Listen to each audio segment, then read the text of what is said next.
Chers frères et sœurs,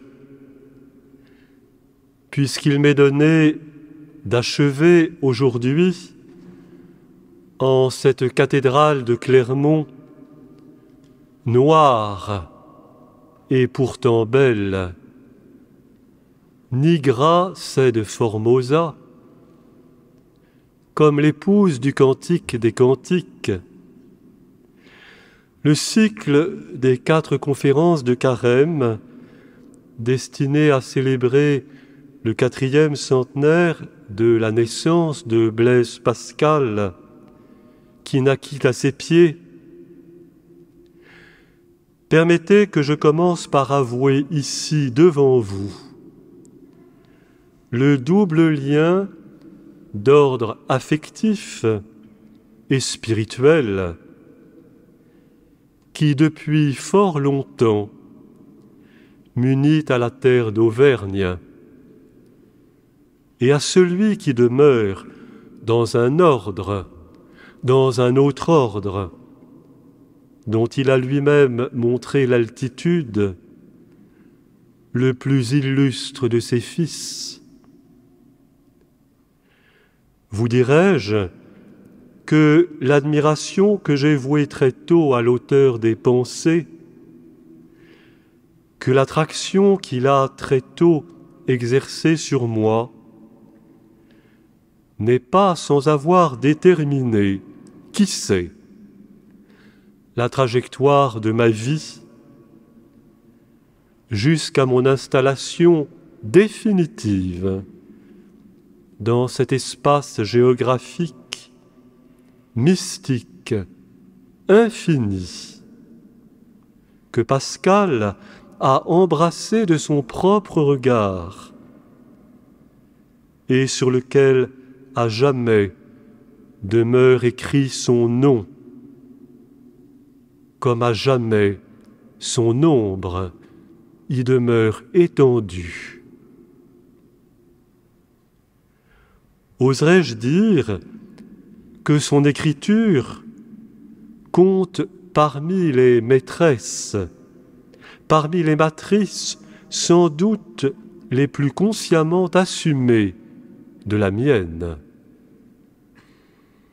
Au demeurant, bien plus qu'à celle d'un ermite, ma condition présente, au fond du Cantal, s'apparente à celle d'un solitaire, tels ceux que le vallon du Port-Royal des Champs s'en trouvait jadis abrité. Et se met un usage ordinaire, à moi aussi, se met une dévotion que de veiller depuis environ 10h30 du soir jusqu'environ minuit, sans autre clarté que celle de la flamme. Quelques degrés d'universalité et d'abstraction métaphysique qu'ils atteignent, les grands esprits retiennent toujours dans leur composition minérale, dans leur coupe géologique, si j'ose dire, quelques sédiments qui a déposé l'histoire naturelle, humaine et spirituelle de la terre qui les porte. Si parisien qu'il ait été aussi, nous le savons, Pascal est inséparable de l'Auvergne. Que je ne sois jamais séparé d'elle, que je ne sois jamais séparé de lui. Mais c'est pour parler de Jésus-Christ que pour couronner et consommer le cycle mis au programme de ces conférences, nous nous retrouvons aujourd'hui, et fort opportunément, car c'est au cœur du mystère de Jésus-Christ, Pascal, que nous conduit le long chemin du Carême, comme le signifiait la prière d'ouverture de la messe du premier dimanche de ce temps. Donne-nous de progresser dans l'intelligence du mystère du Christ et d'en rechercher la réalisation par une vie qui lui corresponde. Jésus-Christ, donc, dans son milieu pascalien, dans son espace pascalien, comme aussi bien Pascal lui-même, dans l'espace que Jésus-Christ lui a ouvert et dont, avec son génie propre, il a inventorié la géométrie. Tout ceci sur le fond d'une expression récurrente, et je dirais presque lancinante, qui se lit dans le fameux mémorial qui retrace l'expérience de la nuit de feu du 23 novembre 1654. Allumette, pour user d'un terme de la littérature spirituelle du XVIIe siècle, autant que sommet de l'œuvre pascalienne. Dans ce bref ou ce bréviaire de l'illumination nocturne, dont nous possédons 2 versions, se découvre à 4 reprises le verbe séparer. Je cite: « Père juste, le monde ne t'a point connu, mais je t'ai connu. Joie, joie, joie, pleure de joie. Je m'en suis séparé. De reliquirunt me fontem aquae vivae. Mon Dieu, me quitterez-vous? Que je n'en sois pas séparé éternellement. Jésus-Christ, Jésus-Christ, je m'en suis séparé, je l'ai fui, renoncé, crucifié. Que jamais je n'en sois séparé. » Fin de citation. Il y a là, d'un point de vue quasi musical, un thème constitutif, d'aucuns diraient obsédant, un leitmotiv du mémorial. Observons de plus près les termes du texte. Des 2 premières occurrences, respectivement consécutives à une citation biblique, évoquent une séparation d'avec Dieu. On peut préciser séparation d'avec le Père, auquel Jésus-Christ adresse sa prière dite sacerdotale dans le discours d'adieu du 4e évangile. Les 2 dernières occurrences concernent à l'évidence une séparation d'avec Jésus-Christ, c'est-à-dire d'avec le Fils. On remarquera également la structure embrassée.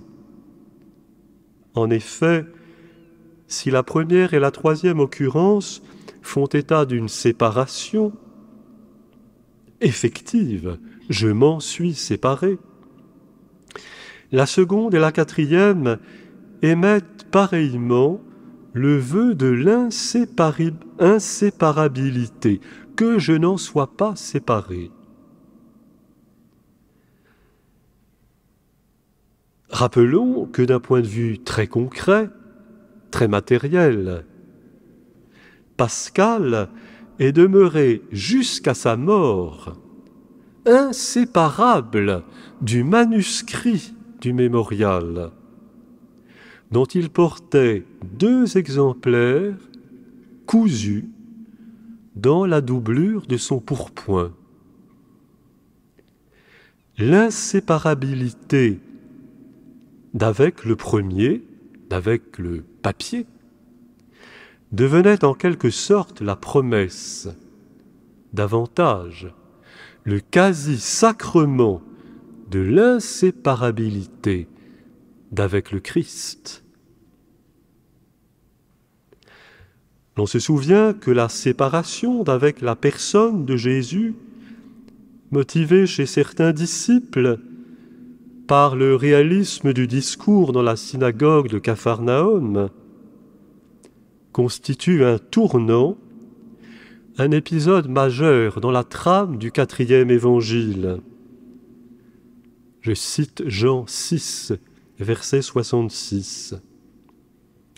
Dès lors, plusieurs de ses disciples se retirèrent de sa suite et n'allaient plus avec lui. Dans le même évangile, la séparation représente l'antithèse du fameux verbe « demeurer », terme récurrent du discours après la scène. Je cite Jean 6, 5. « Celui qui demeure en moi et en qui je demeure porte beaucoup de fruits, car sans moi, vous ne pouvez rien faire. » La fresque grandiose sur laquelle s'achève le discours eschatologique dans l'évangile de Matthieu présente la séparation comme une alternative éternelle à laquelle le mémorial semble bien faire allusion. Voyez Matthieu 25, verset 46. Et alors, ceux-ci iront dans le supplice éternel et les justes dans la vie éternelle. Pascal connaissait naturellement cette histoire et ces textes. Mais le vocabulaire de l'adhésion et de la fidélité traverse de part en part et fait en quelque sorte toute la substance du long psaume 118, dont nous savons par Madame Perrier, sœur de Pascal, que son frère y trouvait tant de choses admirables qu'il sentait toujours une nouvelle joie à le réciter.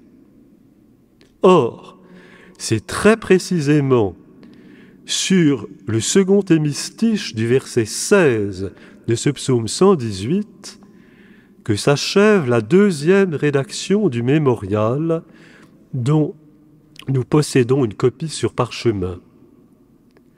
Non obliviscar sermones tuos.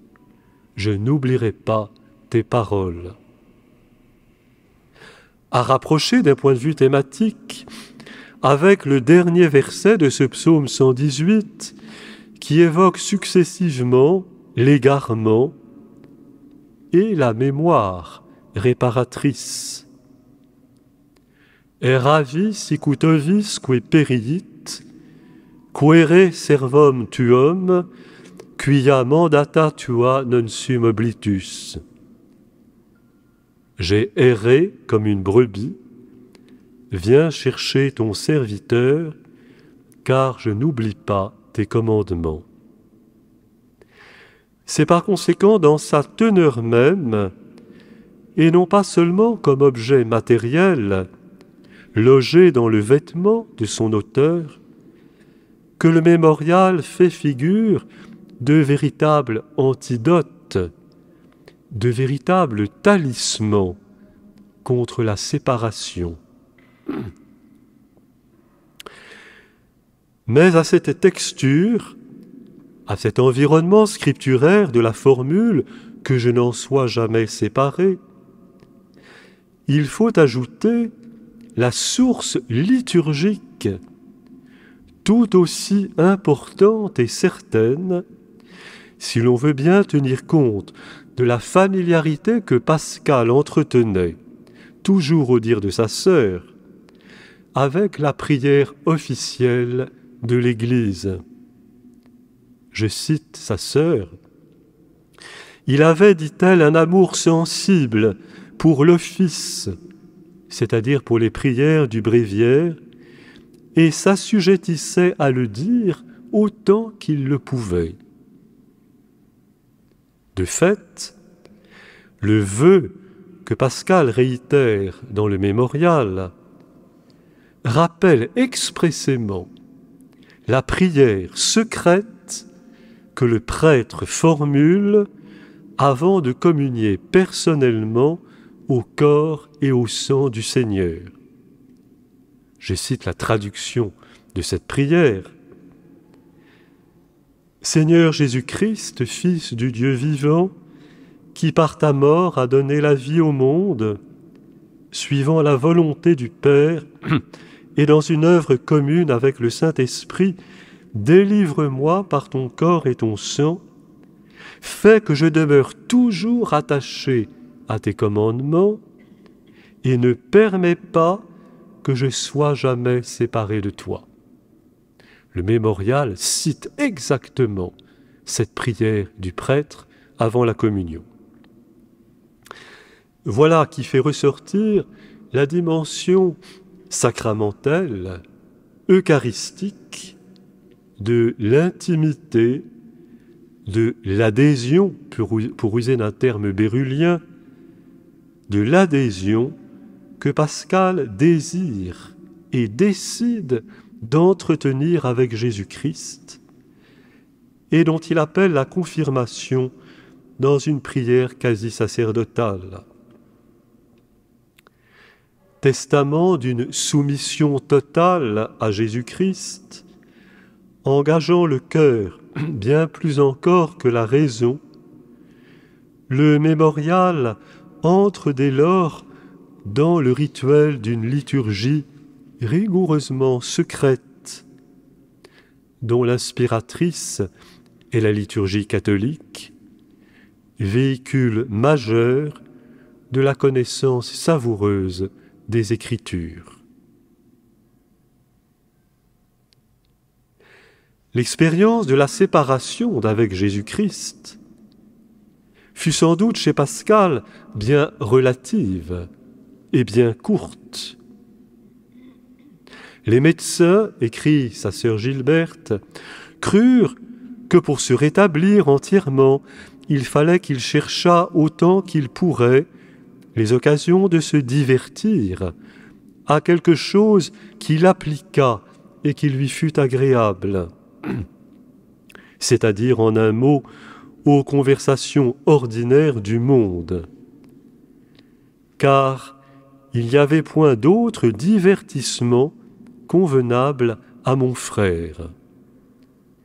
Ce fut le temps de sa vie le plus mal employé, car, quoique par la miséricorde de Dieu, il s'y soit préservé des vices, enfin, c'était toujours l'air du monde qui est bien différent de celui de l'Évangile.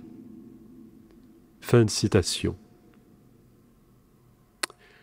Frères et sœurs, quel homme ne s'en va un jour ou l'autre pour un voyage plus ou moins long vers cette région de dissemblance dont parlait saint Augustin pour désigner l'égarement de l'enfant prodigue. Il partit dans une région lointaine. Luc 15, verset 13. De ses conversations avec les libertins, incertains et inutiles, respirant autant qu'exhalant l'air du monde, Pascal pouvait dire bientôt, avec son cher psaume 118, « Naraverunt mihi iniqui fabulationes, sed non ut lex tua » Les injustes m'ont raconté des balivernes, mais ce n'est pas comme ta loi. Avivé par la mémoire de la séparation passée, comme par la hantise d'autres séparations dont la faiblesse humaine est toujours capable, l'adhésion théologienne et affective de Blaise Pascal à Jésus-Christ fut, de manière très sensible et conformément à la spiritualité austère d'un âge dont nous sommes aujourd'hui très éloignés, une adhésion pascale aux souffrances de Jésus-Christ. La maladie, nous le savons, fut la compagne assidue de l'auteur des pensées, qui en inlassable ingénieur sut en découvrir à la longue et en exposer le bon usage. Prière pour demander à Dieu bon usage des maladies. Je cite, et en cela, Pascal est à rapprocher d'un autre Auvergnat fameux, plus proche de nous, qui s'appelle Pierre Teilhard de Chardin, qui a lui aussi beaucoup écrit sur la manière d'utiliser le matériau de la souffrance pour le transformer en énergie. C'est très actuel. Ce que nous venons de dire, touchant à l'adhésion pascalienne à Jésus-Christ, par l'instrument particulier de la souffrance, pourrait donner à penser que le tableau n'est fait que d'obscurité et que nous n'aurions rien à retenir qu'une leçon de ténèbres, comme on en composait au XVIIe siècle. Au vrai, la nuit de feu de Pascal illumine nox illuminatio mea. Cependant que son silence retentit du triple joie, joie, joie, où se devine l'entrée dans la joie du Seigneur, qui est essentiellement trinitaire. L'exacte simultanéité du clair et de l'obscur, je dis bien exacte simultanéité du clair et de l'obscur, qui est très fraternelle au chercheur que je suis. Le conditionnement réciproque de l'un par l'autre, du clair par l'obscur et de l'obscur par le clair, font le tout du mystère pascal, font le tout de l'expérience mystique, clarté et obscurité, foi et doute, toujours. Le Christ de l'expérience et de la pensée pascalienne se verrait bien illustré par celui du souper d'Emmaüs de Philippe de Champaigne, peintre attitré de Port-Royal. Ce Christ dont le visage lumineux, plein d'équilibre, de douceur, de gravité, se détache sur le fond d'un mur sombre. Tout ceci pour nous conduire à une reconnaissance qui sera nécessairement brève de la christologie des pensées. Notons d'emblée que Pascal parle toujours de Jésus-Christ. Autrement dit que chez lui, Jésus est inséparable de Christ, ce qui marque constamment l'identité post-pascale de Jésus, avec la majesté qui lui est propre et la révérence qui lui est due. Ces deux mots de majesté et de révérence étant deux mots fondamentaux de la spiritualité du XVIIe siècle. Majesté et révérence, deux termes qui parfois nous feraient du bien, parce que nous en manquons.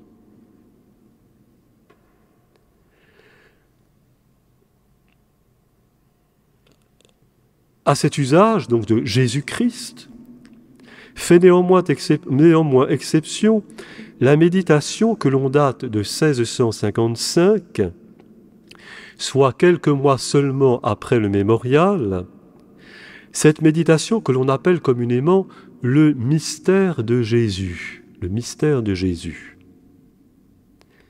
Dans ce seul morceau, intégré aux pensées,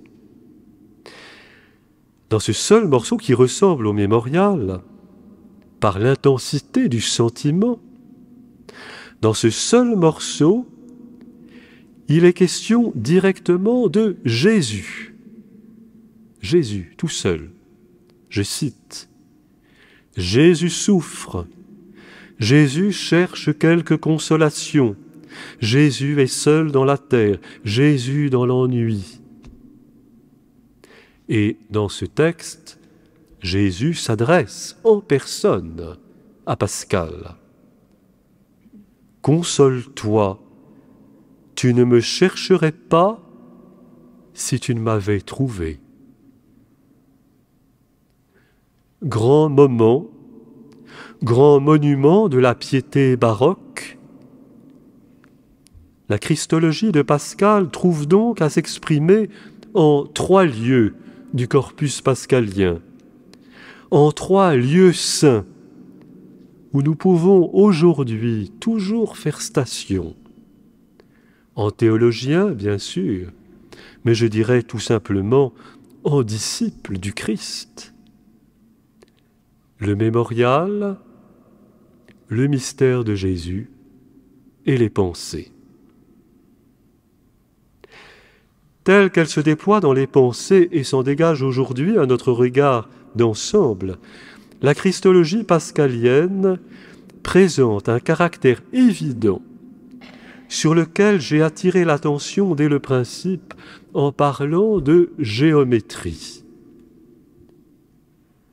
Car celui qui arriva seul à 12 ans, jusqu'à la 32e proposition des éléments d'Euclide, celui qui découvrit un triangle arithmétique qui porte encore son nom,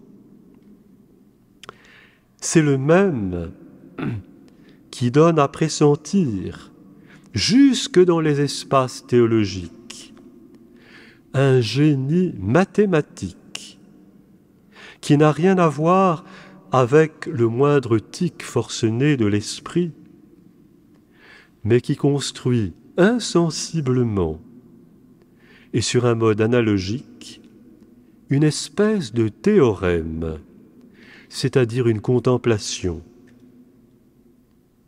Ce théorème, loin de réduire le mystère, en manifeste la grandeur et engage, tant sur le plan spéculatif que sur le plan moral et spirituel, le concept de séparation avec l'inséparable qui en est corrélatif.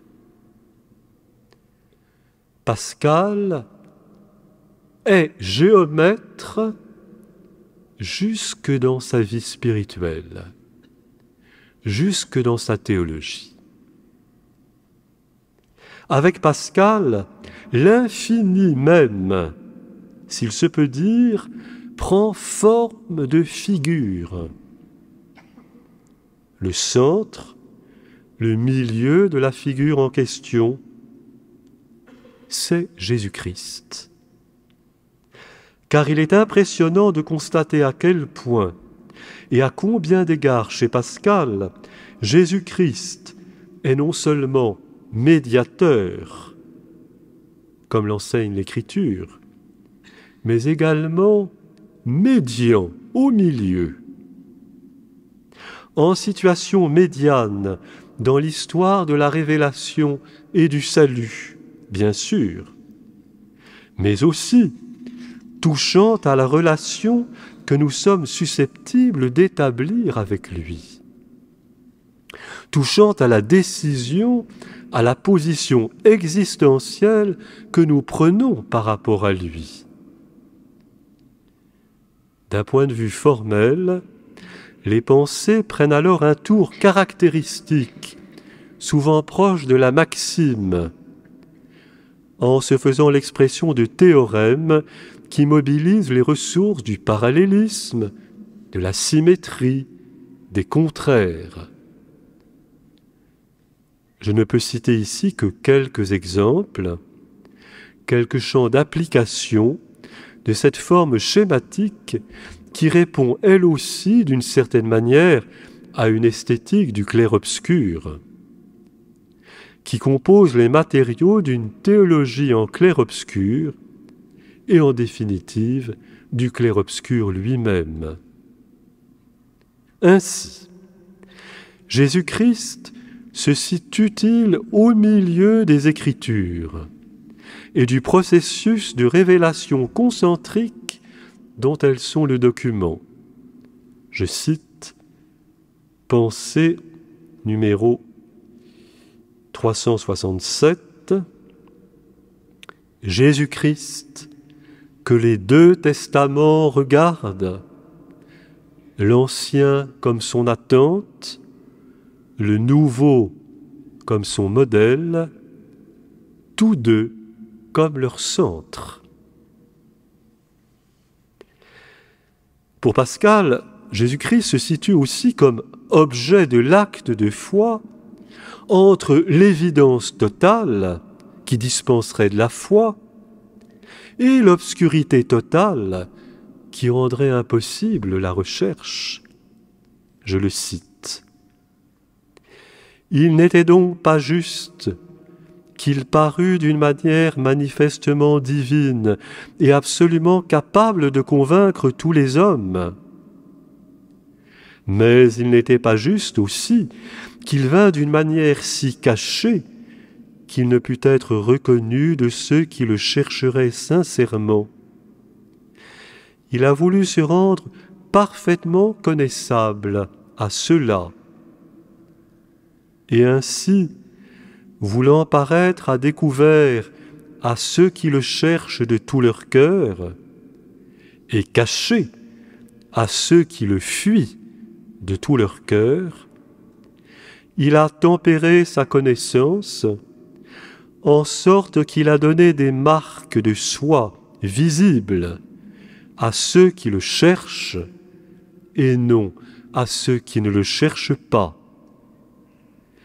Il y a assez de lumière pour ceux qui ne désirent que de voir, et assez d'obscurité pour ceux qui ont une disposition contraire. Fin de citation. Magnifique commentaire pour l'évangile de l'aveugle-né d'aujourd'hui. Au titre de sa condition incarnée, Jésus-Christ détermine le point d'équilibre de la connaissance que l'homme prend de lui-même relativement à Dieu. Je le cite. Vous essaierez de retenir dans cet admirable. La connaissance de Dieu sans celle de sa misère fait l'orgueil. La connaissance de sa misère sans celle de Dieu fait le désespoir. La connaissance de Jésus-Christ fait le milieu parce que nous y trouvons et Dieu et notre misère. Fin de citation. Jésus-Christ se situe pareillement au cœur de l'agir le plus ordinaire de l'homme, ce qui va donner cette magnifique règle de vie quotidienne, appuyée sur une attention remarquable à l'humanité du Christ.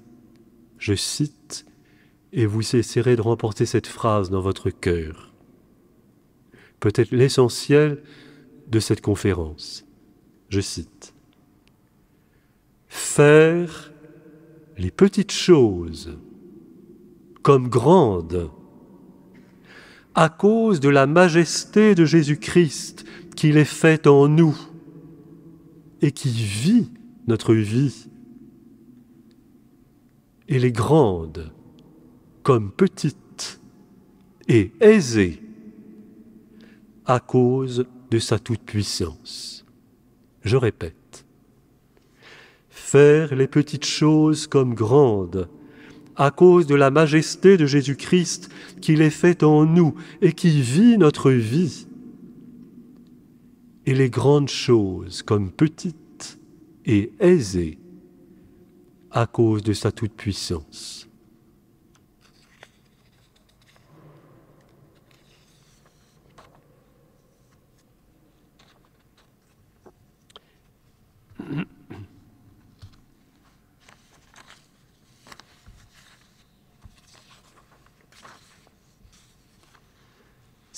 Si rigoureusement, si exactement situé qu'il soit au milieu du cercle ou de la ligne entre deux extrêmes, Pascal est un esprit exact.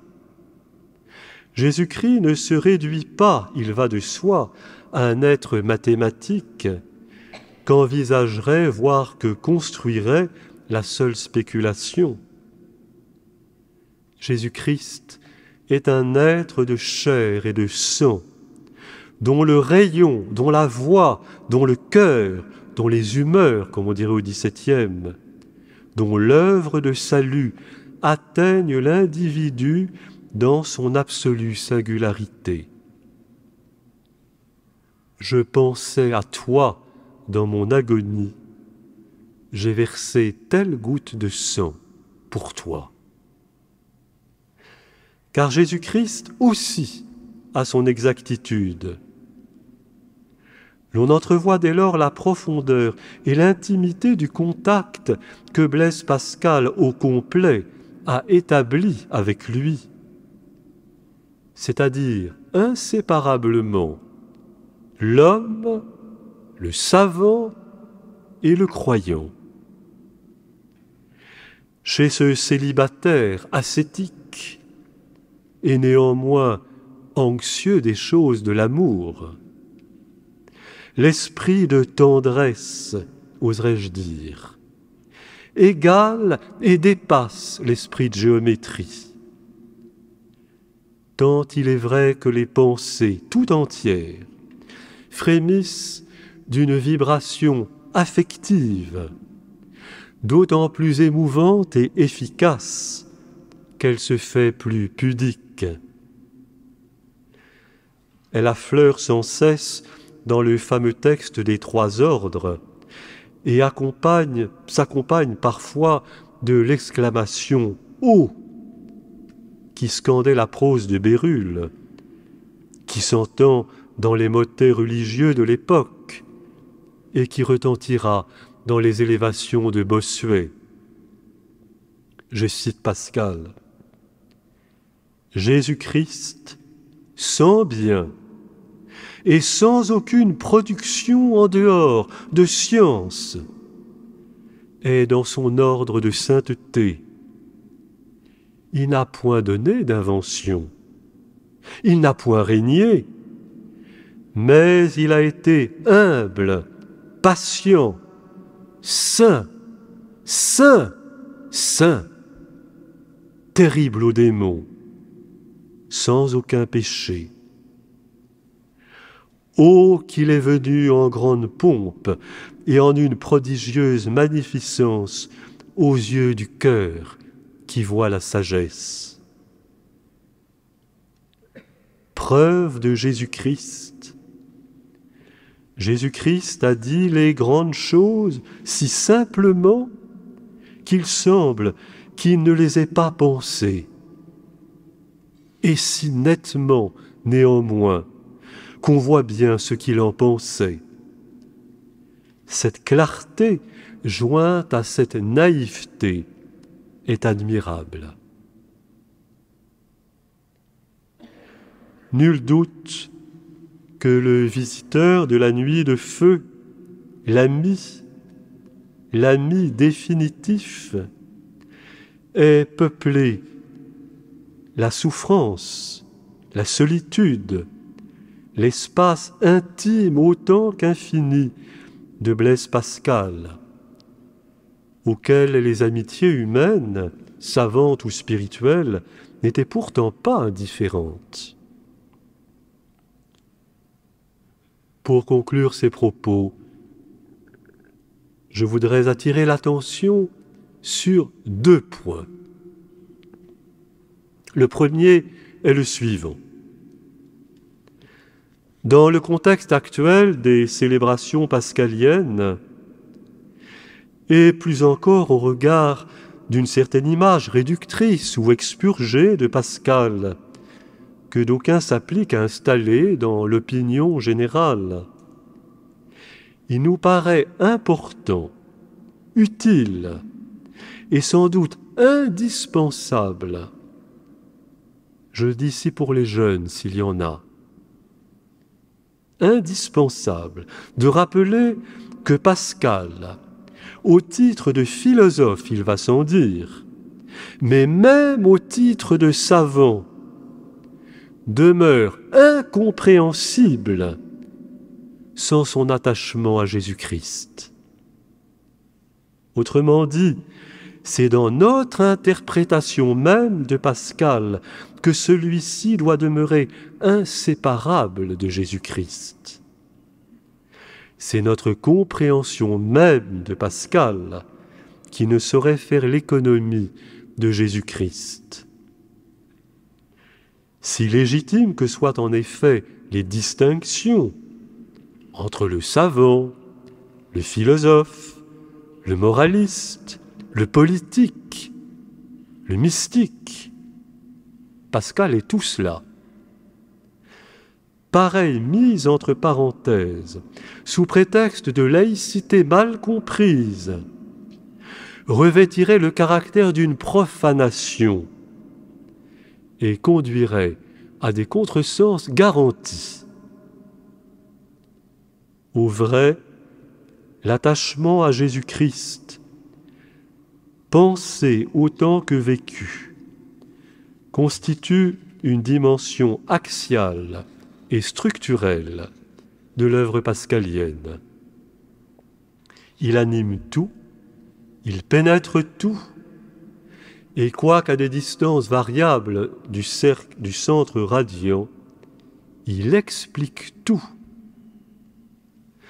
L'œuvre de Pierre Teilhard de Chardin, paléontologue et mystique lui aussi, auteur du phénomène humain comme du milieu divin, représente un cas analogue et fort intéressant, qui n'est pas sans caractériser de façon identique, encore qu'à 4 siècles de distance, le patrimoine scientifique et spirituel de la terre d'Auvergne.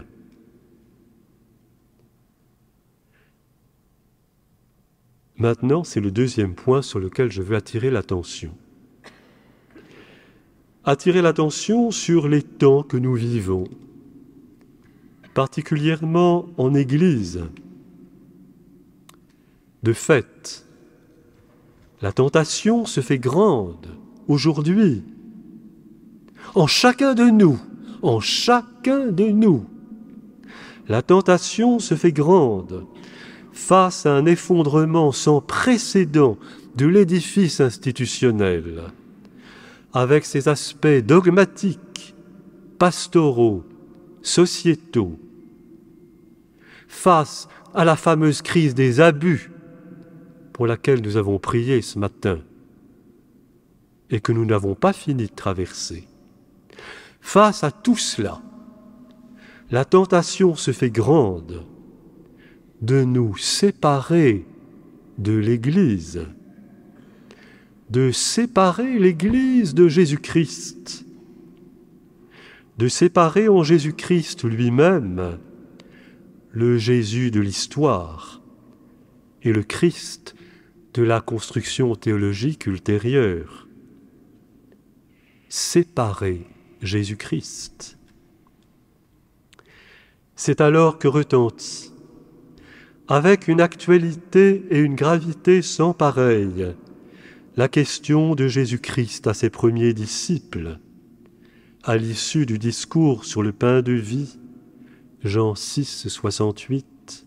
« Et vous, ne voulez-vous point aussi me quitter ?» C'est alors que retentit à l'oreille de notre cœur, c'est alors que resplendit aux yeux du cœur qui voit la sagesse, comme dit Pascal. C'est alors que retentit la confession de Blaise Pascal et la prière ardente du mémorial. Je m'en suis séparé, mon Dieu, me quitterez-vous? Que je n'en sois pas séparé éternellement. Jésus-Christ, Jésus-Christ, je m'en suis séparé, je l'ai fui, renoncé, crucifié, que je n'en sois jamais séparé. Il y a là, remarquons-le au passage, toute la spiritualité, tous les pleurs, toute la pénitence, tout le cri du carême, que si nous étions tentés, nous aussi, de quitter l'Église, fût-ce dans le dessein de mieux adhérer à Jésus-Christ. Pascal, dans une lettre de direction à Mademoiselle de Rohanès, nous rappelle que celui-ci est inséparable de celle-là et que l'on ne saurait se séparer de l'Église sans se séparer de Jésus-Christ. Je le cite, « Quiconque se sépare de l'un ou de l'autre n'est plus du corps et n'appartient plus à Jésus-Christ. Je ne me séparerai jamais de sa communion. Au moins je prie Dieu de m'en faire la grâce, sans quoi je serais perdu pour jamais. Je vous fais une espèce de profession de foi, et je ne sais pourquoi, mais je ne l'effacerai pas. » Fin de citation. Que Blaise Pascal éveille, ravive ou confirme notre attachement à Jésus-Christ, qu'il éveille, ravive ou confirme notre attachement à l'Église, dont le mystère, je dis bien le mystère de l'Église, conserve toute sa grandeur, sous toutes les misères temporelles de l'institution, qui appelle nos secours, nos réparations, notre capacité d'invention, avec le renoncement à toute certitude sans feu, à toute certitude qui serait sans charité, pour l'obscurité où demeure tant d'hommes, comme pour l'obscurité qui nous accompagnera toujours au fond de nous-mêmes. Qu'à travers ces jours de carême, passés à l'écart des divertissements, pour mieux tenir conversation avec lui, Blaise Pascal nous accompagne jusqu'au cœur du mystère pascal, dont son nom nous renvoie inséparablement l'écho et nous recommande fraternellement l'exercice sur la terre. Amen.